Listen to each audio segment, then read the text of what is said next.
తెలంగాణలో జరిగిన గ్రూప్ 1 పరీక్ష దేశంలోనే అతిపెద్ద స్కామ్ అని బీఆర్ఎస్ ఎమ్మెల్యే కౌశిక్ రెడ్డి ఆరోపించారు.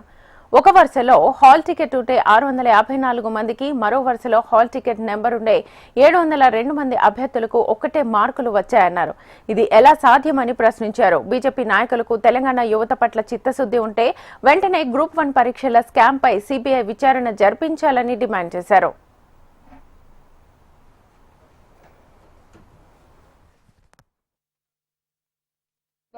మీకు సెంటర్లతో సహా చెప్పిన ఇంతకుముందు కోటి ఉమెన్స్ కాలేజ్లో ఉన్న సెంటర్ 18-19 సెంటర్లో 1497 మంది రాస్తే 74 మంది వస్తే ఉద్యోగాలు అన్న ఉట్టి మహిళలతోనే ఎందుకు రాపించిర్రు?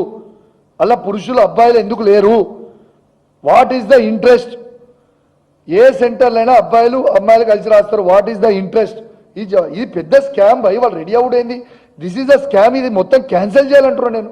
ఇవాళ హాల్ టికెట్ నెంబర్ 470 to 471 చెప్పిన 654 మంది అందరికీ సేమ్ మార్క్స్ ఉంటాయి. అవి ఎక్కడన్నా ఇంకొక హాల్ టికెట్ నెంబర్ చెప్పిన 201 నుంచి ఏదో చేంజ్ హాల్ టికెట్ నెంబర్ చెప్పిన అది 702 మందికి సేమ్ మార్క్స్ ఉంటాయా? ఎట్లా వస్తాయి సేమ్ మార్క్స్? ఒక్క మార్కు తప్పు లేకుండా సేమ్ మార్క్స్ ఉంటాయా? అది ఎట్లా సాధ్యము?